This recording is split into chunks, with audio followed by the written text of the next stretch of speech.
చీకటిలో నడుచు జనులు గొప్ప వెలుగును చూచుచున్నారు. మరణ ఛాయ గల దేశ నివాసుల మీద వెలుగు ప్రకాశించును.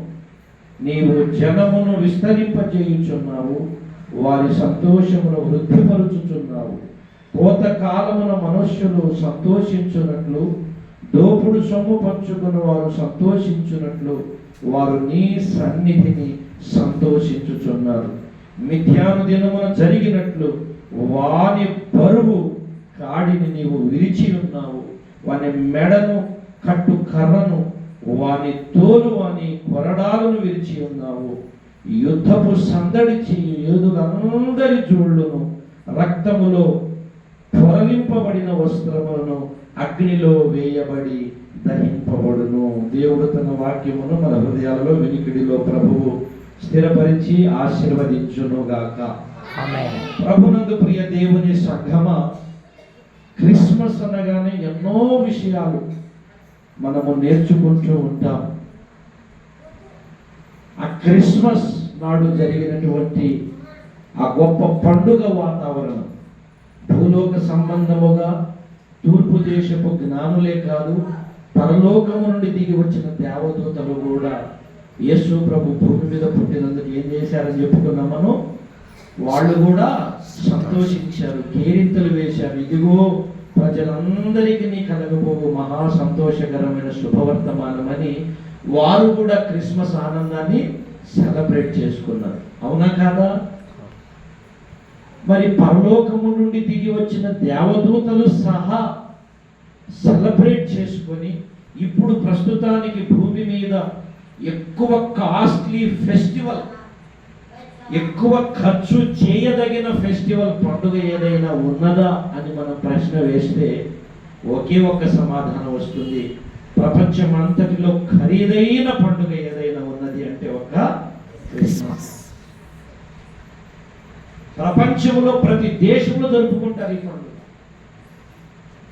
ప్రతి భాష మాట్లాడే వాళ్ళు, అఫ్కోర్స్ ప్రజలందరూ జరుపుకుంటారని మనం చెప్పలేము, కానీ అది వాస్తవం కాదు కనుక ప్రతి దేశంలో జరుపుకుంటారు. దాదాపుగా ప్రతి గ్రామంలో ఒక్కరో ఇద్దరు తప్పకుండా చేస్తారు. అంత కాస్ట్లీ ఫెస్టివల్, అంత ఖరీదైనటువంటి ఈ ఫెస్టివల్ ఎందుకు అంత ప్రాచుర్యాన్ని పొందింది? ఎందుకు ఈ పండుగకు అంత ప్రాధాన్యత అయ్యా అని మనం ఆలోచన చేస్తే మొదటి అధ్యాయములో మొదటి వచనం నుంచి మనం జాగ్రత్తగా చూస్తే 9లో వేదన పొందిన దేశము మీద మబ్బు నిలవలేదు. క్రిస్మస్ నాడు యేసు ప్రభు పుట్టినప్పుడు దేశము మీద ఒక మబ్బు ఉండింది. ఆ మబ్బు క్రిస్మస్ నాడు ఏమైపోయింది? తొలగిపోయింది. మబ్బు ఉంటే ఏమవుతుంది చెప్పండి అమ్మా? చీకటిగా ఉంటుంది. కనబడుతుందా? కనుక క్రిస్మస్ అనే పండుగ లేకపోతే, యేసు ప్రభు పుట్టకుండా ఉండకపోతే భూ ప్రజలందరికీ మబ్బు పట్టి ఉండేది. అనగా ఏ త్రోవలో నడవాలో, ఏ విశ్వాసాన్ని కలిగి ఉండాలో, ఏ దైవాన్ని నిజమైన దైవముగా ఆరాధన చేయాలో తెలియక దారి కానరాక మబ్బు మార్గములో, చీకటి మార్గములో నడిచేవారు. జాగ్రత్తగా నేను ఒక్కొక్కటి చెబుతాను, మీరు గుర్తు పెట్టుకోవాలి. మొదటిది, క్రిస్మస్ అనే పండుగ లేకపోతే భూ ప్రజలందరి మీద ఏముండేది చెప్పండి అమ్మా? చీకటి. మబ్బు, చీకటి, ఆత్మ సంబంధమైన మబ్బు. ఇలాగ ఇప్పుడు ప్రతి ఊర్లకు కరెంట్లు వచ్చాయి కదా. నేను చిన్నగా ఉన్నప్పుడు, అంటే 35-40 సంవత్సరాల క్రితం వెళితే కరెంట్లే ఉండేవి కాదు. కొవ్వొత్తులు, తర్వాత చిన్న చిన్న లాంతర్ గుడ్లు. ఇంకా నేను పుట్టకుండా 100 ఏళ్ల క్రితం వెళితే అసలు కరెంట్ అనేది ఉండేదా? కాబట్టి దేశము మీద చీకటి మబ్బు ఉండిందంటే మన కంటికి కనబడే ఈ మబ్బు కాదమ్మా. నిజ దేవుడు ఎవరో చూడలేని, ఆయనను చేరుకునే అవకాశము లేని ఆత్మ సంబంధమైన మబ్బు, చీకటి ఉండింది. ఇది మొదటి పాయింట్. రెండవది ఏమైందో తెలుసా? దేశానికి మహిమ అంతరించబడింది. దేశాలకు ఇప్పుడు ఏమొచ్చింది? మహిమ. యోర్దాను అద్దరిని అన్య జనుల గలిలయ ప్రదేశమును మహిమ గలదానిగా చేయుచున్నాడు. అంటే ఇప్పుడు కొంచెం ఏమొచ్చిందో తెలుసా? ప్రజలకు అవేర్నెస్ వచ్చింది. చదువుకోవాలి, తెలివివంతులుగా ఉండాలి, కుటుంబాలను కట్టుకోవాలి, ఉద్యోగములో స్థిరపడాలి. మా తాత ముత్తాతలంటే వాళ్ళకి అవకాశం లేక పొలాల్లో పనిచేశారు, కూలీనాలి పనిచేశారు. కానీ నేను, నా తర్వాత నా సంతతి వారు మాత్రం కొంచెం ఎలా ఉండాలి? దర్జాగా ఉండాలి అని ఇప్పుడు అనుకుంటున్నారా లేదా? సుఖంగా బతకాలి అనుకుంటున్నారా లేదా? అంటే దేశము అట్టడుగు స్థాయిలో నుండి కొంచెం మహిమ కలిగినదిగా ఉద్యోగ స్థితిలో కానీ ఆర్థిక స్థితిగతులలో కానీ దేశము మరుగుపడేంతగా అవకాశము కల్పించబడింది. ఎందుకో తర్వాత చెబుతాను. తర్వాత 2వ వచనం, చీకటిలో నడుచు జనులు గొప్ప వెలుగును చూచుచున్నారు. ఒకప్పుడు జనాలు చీకటి అనగా మనం చెప్పాం కదా, చీకటి అంటే ఏంటమ్మా అర్థము? పాపము, అజ్ఞానము, మూర్ఖత్వము, అవిధేయత, అసూయ, ద్వేషం. ఒకళ్ళు బాగుపడుతూ ఉంటే చూడలేక ఓర్వలేని ఈర్ష్యాభావం. ఇటువంటి పరిస్థితిలో ఉన్నటువంటి ప్రజలు ఇప్పుడు ఏం చేయగలుగుతున్నారట? ఆ చీకటిలో నుండి ఎక్కడికి వచ్చేసారు? వెలుగులోనికి వచ్చారు. ఇది 3వ పాయింట్. తర్వాత మరణ ఛాయలు గల దేశ నివాసుల మీద వెలుగు ప్రకాశించింది. అంటే దేశంలో ఇప్పుడు మరణము లేదు. ఆ మరణ ఛాయలు కలిగిన దేశము మీద, దేశ ప్రజల మీద ఆ మరణం అనేది తొలగిపోయి, ఆ వేదన తొలగిపోయి ఇప్పుడు లెమ్ము, తేజరిల్లుము, నీకు ఒక అవకాశం ఇస్తున్నాను. ఏమని? నీ మీద వెలుగు ఆశించి ఉన్నది. ఇప్పుడు అవకాశం కల్పించింది. నువ్వు చీకటిలోనే ఉండిపోవాల్సిన అవసరం లేదు. నరకమనే మరణములోనే కాలిపోయి ఉండాల్సిన అవసరం లేదు. నాశనమనే మరణములోనే మానవ జాతి ఉండాల్సిన అవసరము లేదు. అటువంటి మరణ ఛాయ, నరకపు ఛాయ కలిగిన ప్రజలకు ఇప్పుడు రక్షణ వెలుగు, జ్ఞానం అనే వెలుగు వచ్చేసింది. ఇది 4వ సంగతి. తర్వాత మనం 3వ వచనంలో చూస్తే ప్రజలకు గొప్ప సంతోషం కలిగింది. ఇప్పుడు క్రిస్మస్ నాడు పసిబాలుడు యేసయ్య పుడితే దేవదూత వచ్చి ఏమని చెప్పింది? ఇదిగో ప్రజలందరికీ కలగబోవు. అంటే ఈ వర్తమానము రాకముందు ప్రజలకు ఏమీ లేదు, సంతోషం లేదు. సంపాదన అయితే సమకూడుతుంది, సంతానం అయితే బాగానే పెరిగిపోతుంది, భూప్రజలు నిండిపోతున్నారు, ఆర్థిక లావాదేవీలు బాగున్నాయి. కానీ ప్రజలకు అసలు సిసలైన సంతోషము లేదు. రాజకీయంగా నిలబడుతున్నారు, గెలుస్తున్నారు, కానీ ఏదో ఒక వెలితి. ఉద్యోగం కావాలనుకుంటున్నారు, ఉద్యోగం చేస్తున్నారు, కానీ ఏదో ఒక వెలితి.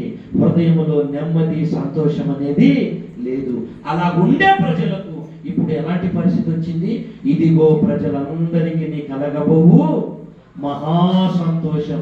అనగా యేసు ప్రభువు పుట్టక మునుపు మనిషికి సంపూర్ణమైనటువంటి సంతోషము ఉండేది కాదు. కాబట్టి ఇప్పుడు ఎలాంటి పరిస్థితి ఉంది? సంతోషకరం. ఇప్పుడు ఏ క్రిస్మస్ అని మనం చెబుతున్నాం? సాడ్ క్రిస్మస్, బ్యాడ్ క్రిస్మస్ అంటున్నామా? ఎటువంటిది? అంటే హ్యాపీ అంటే తెలుగులో ఏంటి? అంటే వేదనకరమైన మనుషులకు ఇప్పుడు సంతోషం అనుభవించడానికి ఒక ఆధారము కలిగింది.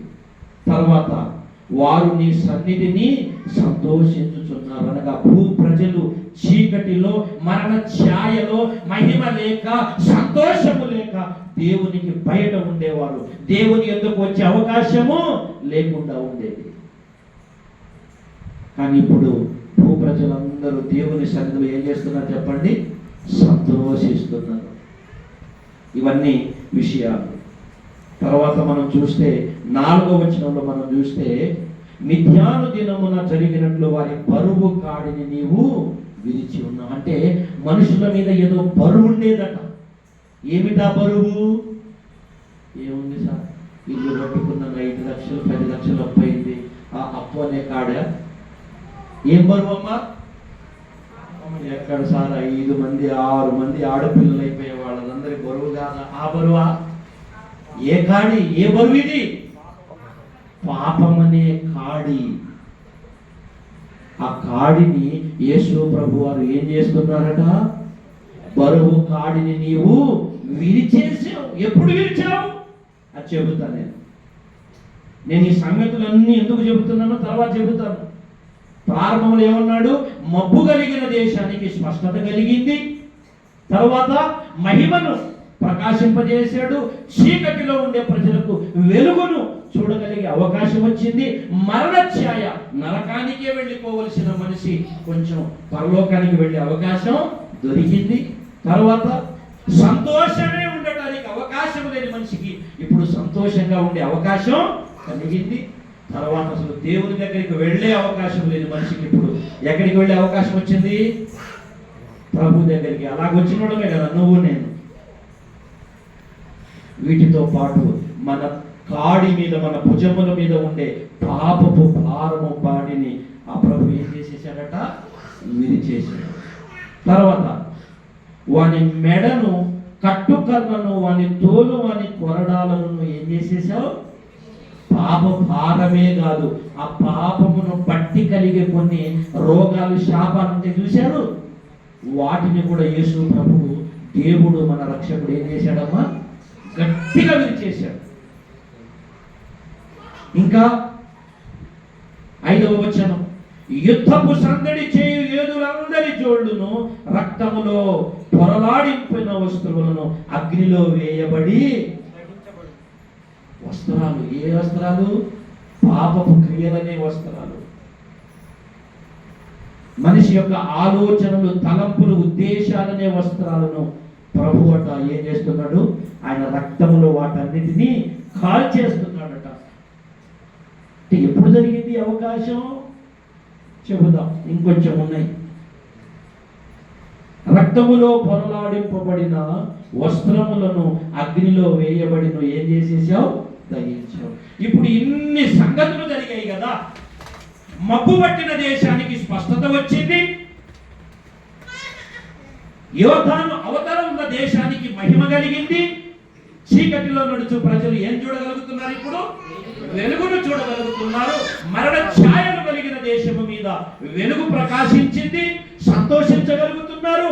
దేవుని దగ్గరికి రాగలుగుతున్నారు. పాప భారము తొలగించబడటానికి అవకాశం కలిగింది. ఇంకా ఆ రోగమును బట్టి, పాపమును బట్టి కలిగిన శాపము, రోగాన్ని కూడా ఆయన ఏం చేశాడు? ఇవన్నీ ఎప్పుడు జరిగాయి అంటే అదే 6వ వచనం ప్రారంభంలో చెబుతున్నాడు. ఏలయనగా. ఏమనగా అంటే అర్థం ఏంటో చెప్పాలి. మా కర్నూలు వాళ్ళకి తెలియదు, ముక్కమల్ల వాళ్ళకి తెలుసు, చెప్పండి. ఏలయనగా అంటే అర్థం ఏంటి? దివాకరణ గారు ఏమని చెప్తారేమో. ఏలయనగా ఏంటమ్మా అర్థము? ఏలయనగా అంటే ఎందుకనగా. ఇప్పుడు వినండి, ముగించేస్తున్నాను. మబ్బు కలిగిన దేశము స్పష్టత చూడగలుగుతుంది. ఎందుకనగా మనకు యేసు అనే శిశువు పుట్టాడు గనుక. దేవునికి మహిమ కలుగును గాక. అనగా యేసు అనే శిశువు పుట్టి ఉండకపోతే భూ ప్రజలందరికీ స్పష్టత అనేది వచ్చేదే. అందుకనే పరిశుద్ధాత్మ దేవుడు యెషయా ఆ ప్రవక్త రాస్తున్నప్పుడు, యెషయా నువ్వు జాగ్రత్తగా రాయి. 6వ వచనాన్ని రాస్తూ మనకు శిశువు పుట్టెను అని రాయొద్దు. దానికంటే ఒక మాట జోడించాలి. ఏంటది? ఎందుకనగా. అంటే పైన జరిగిన మంచి ఉన్నాయి కదా. చీకటి కలిగిన దేశము వెలుగును చూడటం, తర్వాత మరణ ఛాయలు కలిగిన దేశము మీద మహిమ ప్రకాశించటం, సంతోషమే లేని హృదయాలకు, కుటుంబాలకు సంతోషం కలగటం, మనుషుల మీద ఉన్న పాప భారము తొలగిపోవటం, ఇవన్నీ శుభ పరిమాణాలు. అవన్నీ ఎందుకు జరిగాయి? అనగా మనకు యేసు అనే శిశువు పుట్టాడు గనుక ఇవన్నీ మనకు సంక్రమించాయి. చప్పట్లు కొట్టి ప్రభువుని స్తుతిద్దాం. హల్లెలూయా. యేసు అనే శిశువు పుట్టి ఉండకపోతే భూచరిత్రలో మానవ జాతికి స్వర్గం వెళ్ళటానికి స్పష్టమైనటువంటి దారి తెలిసేది కాదు. ఈ శిశువు పుట్టి పెరిగి పెద్దవాడయ్యాడు. చెబుతున్నాడు, ఇదిగో నేనే మార్గమును నేనే సత్యమును, నా ద్వారా తప్ప ఎవడును పరలోకానికి. అంటే స్పష్టత మబ్బాది. ఎప్పుడు వచ్చింది? నువ్వు పుట్టినప్పుడా? నీకు అప్పు పుట్టినప్పుడా? అప్పుడప్పుడు అక్క వాళ్ళు అన్నయ్య వాళ్ళు చెప్తారు, ఏంజో బాబు గారు ఈ మధ్య ఎంత ప్రయత్నం చేసిన అప్పు కొంచెం కూడా పుట్టట్లయ్యా. నీకు అప్పు పుట్టింది కాబట్టి కాదన్నయ్యో. భూ ప్రజలకు స్వర్గాన్ని చేరటానికి, నిజమైన దేవుణ్ణి చేరుకోవటానికి ఒక దారి స్పష్టంగా కలిగింది, దొరికింది, కనబడింది. ఎందుకు అంటే మన దేశాలకు ప్రధానులయ్యారని కాదు, మనము పుష్కలంగా ఉన్నామని కాదు, ఆర్థిక దీవెనలు వచ్చాయని కాదు, భూమి మీద యేసు అనే శిశువు పుట్టాడు గనుక. హల్లెలూయా. రెండవది, చీకటిలో నడిచే ప్రజలకు ఏం చూడగలుగుతున్నారు? ఎవరు పుట్టారని? మహాత్మా గాంధీ పుట్టారనా? నెల్సన్ మండేలా గారు పుట్టారనా? కాదు. యేసు అనబడిన దైవ నరుడు ఈ భూమి మీద పుట్టాడు. కాబట్టి ప్రజలకు, అరే నేను పాపములో ఉన్నా, చీకటిలో ఉన్నా, నేను పాపములో, రోదనలో, శాపములో ఉన్నానని గ్రహించి ఎక్కడికి రావాలని మనసు వస్తుంది? వెలుగులోనికి. ఎవరికి పుట్టారు కాబట్టి కలిగింది ఆ మనసు? దావీదు బత్షెబతో పాపం చేశాడు, అవునా కదా? చేయగానే నాతాను ప్రవక్త వచ్చి ఆ మనుషుడు నువ్వే అంటే దావీదేమన్నాడు? అయ్యో నేను పాపము అన్నాడా లేదా? అంటే చీకటిలో ఉన్నాను అనుకున్నాడా లేదా? ఎందుకు అనుకోగలిగాడు? అటువంటి మనస్సు ఎవరిని బట్టి కలిగింది? భూ ప్రజలకు. యేసు అనే రక్షకుడు పుట్టాడు కాబట్టి మనుషులకు అయ్యో నేను పాపినని మనం ఏం చెప్పగలుగుతున్నాం? ఇక్కడ మీరు బాప్తిస్మాలు పొందిన ఎంతమంది? బాప్తిసం పొందినప్పుడు ఏమనుకున్నారు మీరు? నాకంటే మా ముక్కమలలో శ్రేష్ఠులు పరిస్థితులు ఎవరు లేరు అనుకుని నమ్మారా? అట్ట అనుకుని నీళ్ళలో మునిగారా? నేనైతే బాప్తిసం పొందినప్పుడు నేను అనుకున్నది, ప్రార్థన చేసింది, ప్రభువా నేను పాపిని. ఆ స్పృహ నాకు ఎందుకు కలిగింది? యేసు అనే రక్షకుడు పుట్టాడు. ఆయన పుట్టాడు కాబట్టి నాలో ఆ వెలుగు. ఇక్కడ ఉన్న మనమే కాదు, మన సంధ్యామల మండలము, నంద్యాల జిల్లా, ఆంధ్రప్రదేశ్, భారతదేశము, భూమి మీద ఉన్న అనేక కోట్ల మంది ఈరోజు పాపములో నేనున్నాను, శాపములో ఉన్నాను, ఇందులో నేను ఉండకూడదు, ఇది మంచిది కాదు, ఈ త్రోవ సరైనది కాదు, నా మార్గాన్ని మానుకోవాలి, మార్చుకోవాలని అనేకులు అనగలుగుతున్నారంటే కారణము వాళ్ళ సొంత టాలెంట్ కాదు. వాళ్ళు అలా ఎందుకు అనుకున్నారయ్యా అంటే, ఎందుకనగా మనకు శిశువు పుట్టాడు కనుక. హల్లెలూయా. కాబట్టి యేసయ్య పుట్టాడంటే అందరి ఇళ్లలో పసిబాలుడు పుట్టినట్టు కాదమ్మా. యేసు ప్రభు పుట్టాడు. ఎందుకనగా ఆయన పుట్టాడు కాబట్టి చీకటిలో ఉన్న ప్రజలు నేను వెలుగులోనికి రావాలి అని అనుకోగలిగారు. అలా అనుకోవాలని యేసు ప్రభు వారు చెప్పారు. నేను లోకానికి ఏమై ఉన్నాను? ఏమై ఉన్నారు? మరి ఎన్ని ఆపలేదు ఏంటమ్మా? ఇవన్నీ ఎందుకు ఆపలేదు? ఆయన ఏ వెలుగు? మన కంటికి కనబడే వెలుగా? ఆత్మ సంబంధమైన వెలుగు. దేవునికి స్తోత్రం కలుగును గాక. తర్వాత మరణ ఛాయలు కలిగిన వారము, మనమందరం నరకానికి వెళ్ళిపోవలసిన వారము, అవునా కాదమ్మా?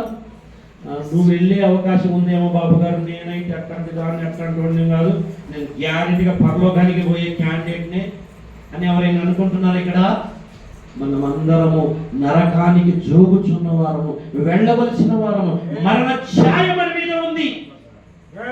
అయినా మనం వెలుగును చూడగలుగుతున్నాము. ఎందుకంటే మన కోసం శిశువు పుట్టాడు. హల్లెలూయా.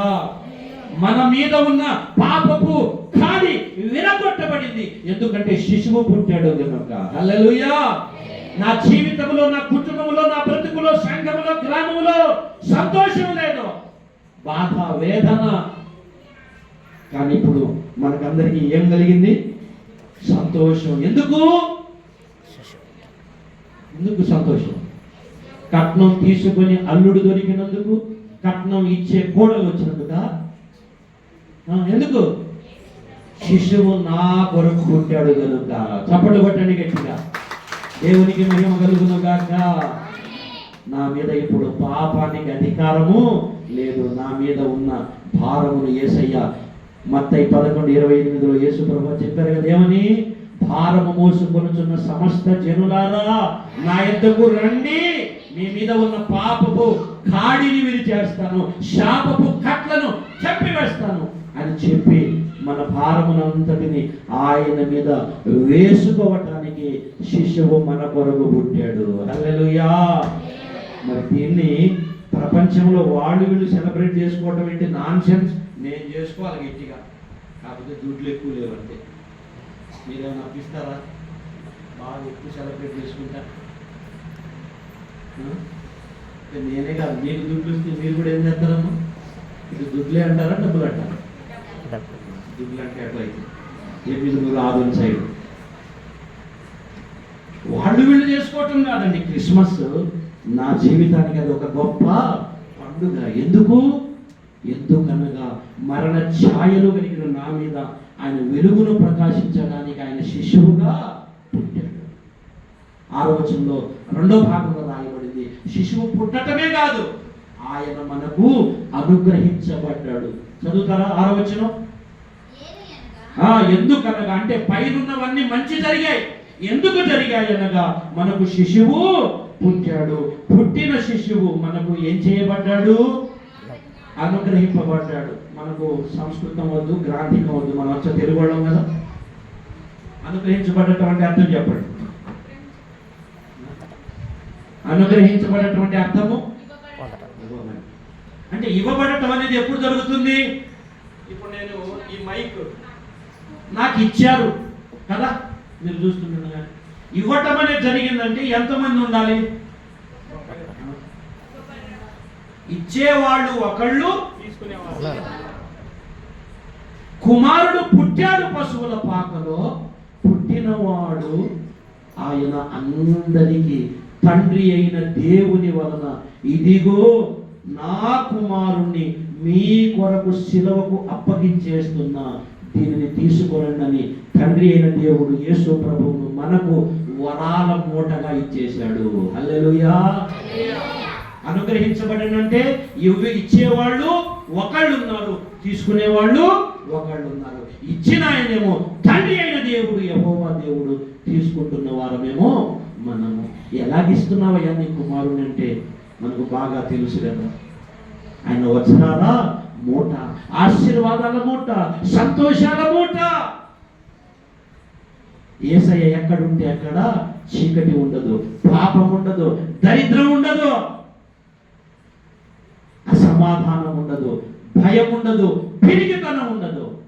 ఇవన్నీ తొలగించడానికి మూటగట్టి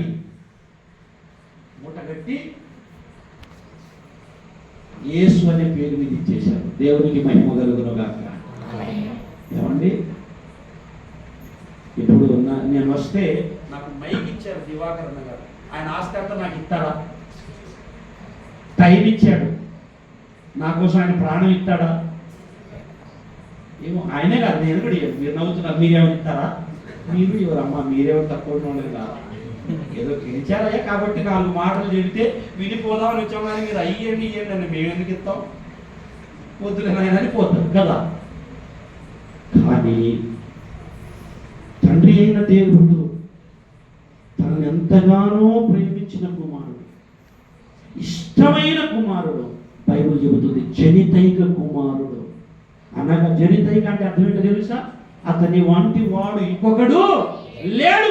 అంతగా ప్రేమించి అన్ని తనకి ఇచ్చిన ఆ తండ్రి ఈ కుమారుని అంతగా మురిపెంగా చూసుకున్నవాడు. నీ మీద ఉన్న మరణ ఛాయను, నీ మీద ఉన్న మబ్బును, మన ముక్కమల్ల గ్రామంలో ఆ పేట ఈ పేట వాళ్ళు వీళ్ళని తేడా లేకుండా అదే వీళ్ళ మీద పాపం అనే కాడి ఉంది, మబ్బులో ఉన్నారు, స్పష్టత లేకుండా ఉన్నారు, అశాంతితో ఉన్నారు, సంతోషం లేకుండా ఉన్నారు, బాధల్లో ఉన్నారు, నరకానికి వెళ్ళిపోవడానికి సిద్ధంగా ఉన్నారు. కాబట్టి ఓ ముక్కమల్ల గ్రామ ప్రజలారా, ఇదిగో యేసయ్య అనబడిన నా కుమారుణ్ణి మీరు తీసుకోండి అని ఇచ్చేశాడు. దేవునికి స్తోత్రం కలుగును గాక. హల్లెలూయా. అందుకని దేవుని ప్రేమ ఆశ్చర్యమైన ప్రేమ. హల్లెలూయా. యేసయ్య ప్రేమను దేనితోనైనా వెలగట్టగలమా? తుయ్యగలమా? సముద్రము కంటే లోతైనది, శిఖరము కంటే ఎత్తైనది. ఏంటది? నీ కష్టాలు బాధలా. ఒక అక్కనడి ఏమక్క ఎట్టున్నావు అంటే, అన్నా నా కష్టాలు చెప్పాలంటే టైం సరిపోదమ్మా అంటే, ఎంతోటి ఉన్నాయి అక్క అంటే చెప్పాలంటే ఒక రాత్రి అంతా పడిద్దాను అంటే ఆమె అర్థం ఏంటి? యేసయ్య ఎంత పెద్దోడో అన్ని బాధలన్నీ నాకే ఉన్నాయి అన్నట్టు. సముద్రము కంటే లోతైనది, శిఖరము కంటే ఎత్తైనది మన కష్టాలు బాధలు, అప్పులు కాదమ్మా, ఆయన ప్రేమ. ఆయన ప్రేమ. నీకు ఇష్టం వచ్చిన మనిషికి పని చేసి హెల్ప్ చేయమని ఒక మనిషిని పురమాయించగలవు, డబ్బు సహాయం చేయగలవు, మాట సహాయం చేయగలవు, కానీ ప్రాణం ఇవ్వగలవా? నీ కొడుకుని ఇవ్వగలవా? కానీ తండ్రి అయిన దేవుడు సర్వమానవాళి మీద అలుముకొని ఉన్న మబ్బులను తొలగించడానికి, అరే వీళ్ళకు పరలోకానికి నేనే మార్గమని గ్రహించలేకపోతున్నారయ్యా ఈ ప్రజలు. పాపాన్ని బట్టి, శాపాన్ని బట్టి, మూర్ఖత్వాన్ని బట్టి తరతరాలుగా కమ్మిన ఈ పొరలను బట్టి ఇదే త్రోవని చెప్పి యేసును గ్రహించలేకపోతున్నారు, స్పష్టత తెలియకుంటున్నారు. కాబట్టి వీళ్లకు నా కుమారుని ఇవ్వాలని యేసు ప్రభువును, యేసయ్యను తండ్రి అయిన దేవుడు మనకి ఏం చేశాడమ్మా? బహుమానముగా ఇచ్చేశాడు. హల్లెలూయా. హల్లెలూయా. కాబట్టి క్రిస్మస్ అంటే రెండే రెండు. ఒకటి, ఇందాక చెప్పుకున్న సంగతులన్నీ జరగటానికి కారణం ఎందుకు జరిగాయి చెప్పండి?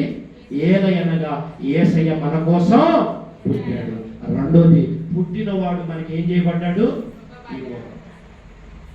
ముగించేసి చెబుతున్నా, మరి యేసయ్యను నువ్వు తీసుకున్నావు అంటే నాకెవరు? నువ్వు అడిగితే యేసయ్య నీకు ఇవ్వబడతాడు. ఎందుకంటే ఇవ్వటానికి తండ్రి అయిన దేవుడు సిద్ధంగా ఉన్నాడు. కీర్తనల గ్రంథములోను అలాగే కొరింథీ పత్రికలోను పౌలు భక్తుడు ఏమన్నాడు తెలుసా? తన కుమారుణ్ణి మనకి ఇవ్వటానికి వెనుతీయని దేవుడు ఈ లోక సంబంధమైనవి మనకి ఎందుకు ఇవ్వడు? ఇచ్చేశాడండి యేసయ్యను తన తండ్రి. మరి ఇచ్చిన వారికి లేని బాధ తీసుకోవడానికి మనకి పోయేగాను. ఒకడు నిన్ను బలవంతం చేసి అక్క అక్క అప్పు తీసుకోరా అక్క, అప్పు తీసుకోరా అక్క అంటే వద్దు పోనాయన అనేవాడిని ఏమంటారు? నేను ఎక్కడ దగ్గర ఉండదా, నేను అప్పిస్తానంటే తీసుకోకుండా ఏం చేస్తుంది అంటారా లేదా? ఇచ్చేవాళ్ళు కరువు అయిపోయారు. మనం ఎలా ఇయ్యం కదా, ఇచ్చే కూడా ఉందా? మరి యేసయ్య ఇస్తున్నాడు, ఇవ్వబడుతున్నాడు కదా తండ్రి అయిన దేవుని వలన. తీసుకోవటానికి యేసు అనుగ్రహింపబడేను అనగా రక్షణ ఇవ్వబడేను. దేవునికి స్తోత్రం కలుగునుగా. పాప క్షమాపణ ఇవ్వబడేను, సమాధానం ఇవ్వబడేను, సంతోషము ఇవ్వబడేను, నీకున్న దుఃఖములో బాధలో ఓదార్పునివ్వబడేను. మరి దాన్ని నువ్వు స్వీకరించడానికి సిద్ధముగా ఉంటే ఈ క్రిస్మస్ నీకు శుభదినం, పర్వదినం, ఆనందం. లేదండి నేను మామూలుగా క్యాజువల్గా ఈ వంటలు, పిండి వంటలు అవి చేయాలంటే పండగ రావాలి కదా, ఇక దానికోసమే ఇది. నేను మిగతా రోజుల్లో కూటాలకి ఎలాగూ రాను, పంపిండని చెప్పినా మా ఆయన పంపిడు. ఇంక ఈ నెలంతా కూటాల మీద కూటాలే కాబట్టి రావడానికి క్రిస్మస్. అవునా? కాదు కాదు కాదు. నీ జీవితంలో మబ్బును తొలగించడానికి శిశువు పుట్టిన శుభదినం ఇది. హల్లెలూయా. ఎంతమంది ఇక్కడ నిద్ర మబ్బుతూ ఉన్నారు? ఎవరు లేరా? గట్టికి సపోర్ట్ కొట్టండి. నేను ఒకసారి ఇద్దరు ముగ్గురు అయితే మబ్బుతోనే ఉన్నారు కదా, ఏం వినపడక. మీరు ఇక్కడ కొడితే ఆలోకొండలో ఉన్న బాబు గారికి, బాబు గారు మేము వచ్చేస్తున్నాం సిద్ధంగా ఉన్నాం అన్నట్టు నిలబడాలా? కానీ మీరు నాకే సరిగ్గా నిలబడట్లేదు, బాబు గారికి నిలబడింది. కాబట్టి మన మీద ఉండే ప్రతి విధమైన మబ్బును, శాపమును, చీకటిని, పాపపు కాడిని, తర్వాత సమాధానము లేకపోవటం అనే పరిస్థితిని, మరణ ఛాయలను తొలగించబడటానికి ఇప్పుడు అవకాశం ఉంది. సమయం ఉండగానే ఏం చేసుకోవాలి?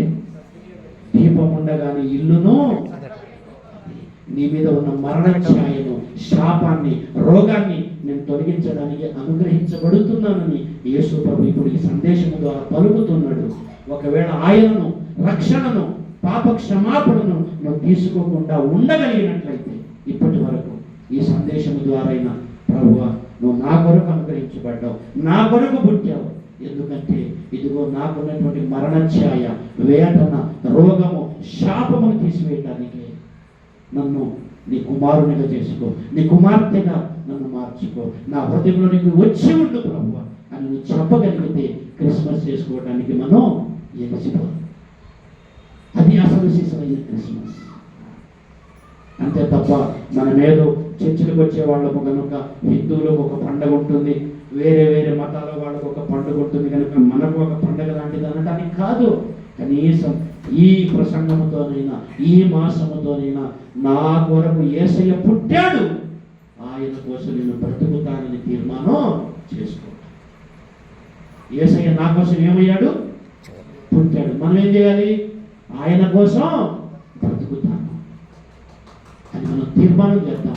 అంటే కృప దేవుడు మనకు అనుగ్రహించి ఇక్కడ ఉన్న మనలో కానీ, మన ముక్కమల్ల ప్రాంతంలో, గ్రామంలో ఉన్న ఏ కుటుంబం మీదనైనా ఏ విధమైనటువంటి పాపం అనే మబ్బు, అజ్ఞానం అనే మబ్బు తొలగిపోయి, మరణ ఛాయలు తొలగిపోయి, చీకటి తొలగిపోయి, ఆశ్చర్యకరమైన రక్షణ అనే వెలుగు, సమాధానం అనే వెలుగు, పాప క్షమాపణ అనే వెలుగు ప్రకాశింపజేసి ఆనంద సంతోషాలతో నివసించుదురుగాక. రండి తలలు వంచుదాం, చిన్న మాట ప్రార్థించాడు.